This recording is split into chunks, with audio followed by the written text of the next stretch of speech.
Respected brothers and sisters, Assalamu alaikum. We'll be continuing our Tafseer series. Of course, we are still in Surah Yaseen, and today we are going to look at the Tafseer of verses 31 through 35 of Surah Yaseen, inshaAllah. Allah subhanahu wa ta'ala, a'udhu billahi minash shaitanir rajim, bismillahir rahmanir rahim. Allah subhanahu wa ta'ala mentions, Alam yaraw kam ahlakna qablahum minal quruni annahum ilayhim la yarji'un. Do they not see how many of the generations we have destroyed before them? Verily, they will not return to them. Here Allah informs man that he has destroyed many nations in the past for their disbelief and their wrongdoings. Hence, the unbelievers should take note of this and protect themselves from being destroyed in a similar manner. They should also know that those who were destroyed were not able to return to the world to make amends of their deeds. The destruction of Allah came to them suddenly while they were rejoicing in their disbelief and in ridiculing and taunting the prophets. They were ruined and were removed from the face of the earth and did not get the chance to return to the world. This was a clear message given to the Quraysh of Mecca. They were requested to look at what happened to the disbelievers of the past and to follow the path of guidance brought by the Prophet sallallahu alaihi wasallam.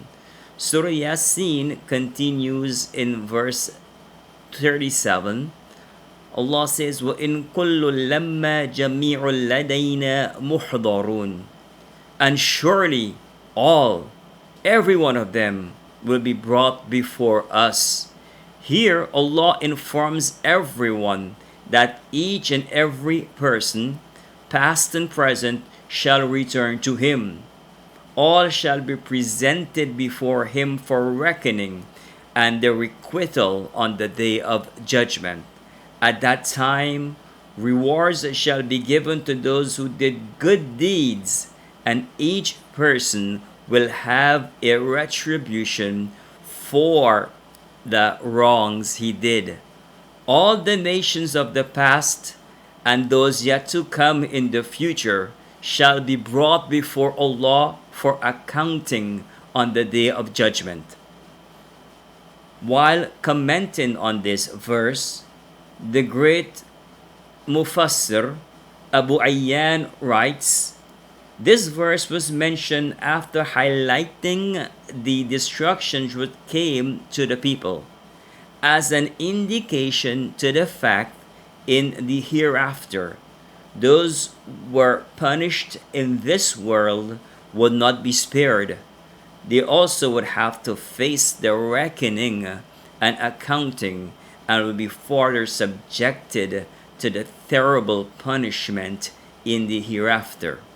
The above explanation goes to show that those who received or may receive the punishment of Allah in this world will also have to face the punishment in the hereafter. Their punishment will not be limited only to the worldly punishment. Instead, it will also be extended to the hereafter. Surah Yaseen goes further in verses 33 to 35 and states, وَآيَةٌ لَهُمُ الْأَرْضُ مَيْتَحْتُ أَحْيَيْنَاهَا وَأَخْرَجْنَا مِنْهَا حَبًّا فَمِنْهُ يَأْكُلُونَ. And a sign for them is the dead land. We give it life, and we brought forth from it grains, so that they eat thereof. وَجَعَلْنَا فِيهَا جَنَّاتٍ مِّن نَخِيلٍ وَعَنَابًا وَفَجَّرْنَا فِيهَا مِنَ الْعُيُونِ.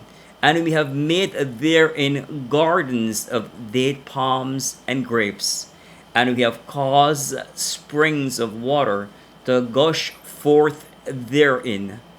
لِيَأْكُلُوا مِنْ ثَمَرِهِ وَمَا عَمِلَتْهُ أَيْدِيهِمْ أَفَلَا يَشْكُرُونَ. so that they may eat of the fruit thereof, and their hands made it not. Will they not then give thanks?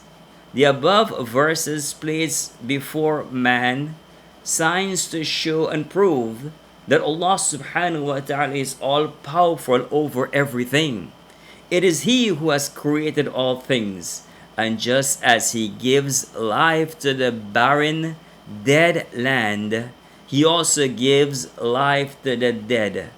He therefore has complete control in resurrecting man and bringing him back to life on the day of judgment. As evidence for His divine power, Allah places before man the condition of the dry and dead land which has no vegetation and crops. It is lifeless, unparched, and nothing can be seen growing on it. However, Allah revives it and sends rain upon it, which brings it back to life after it was dead. Crops, grass, and vegetation began to grow and flourish. Fruits and vegetables of all kinds began to grow, thus providing food for men, bird, animals, and every living creature.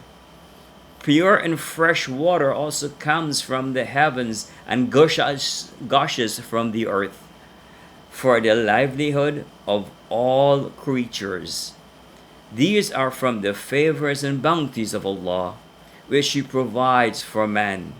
He gives them to eat and drink in abundance, and does not deprive them from their sustenance. And this verse 35 stated, so that they may eat of the fruit thereof, and their hands made it not. It means that Allah has provided everything from grains, dates, grapes, foods, vegetables, and water for the benefit of man. As for man, he did not create these, and he had no power to restore life to the dead earth, to cause crops and vegetation to grow, and to cause them to flourish. It is Allah alone who, out of His divine power, will compassion, and kindness, has provided all these favors for man. Therefore, in return for these, man is required to be grateful to Him, to worship Him as the only God, and to believe that He will be resurrected and brought back to life to account for His deeds. As mentioned by Imam Qurtubi, in these verses, Allah draws man's attention to the fact that He revives the dead, and so He will revive him also after his death.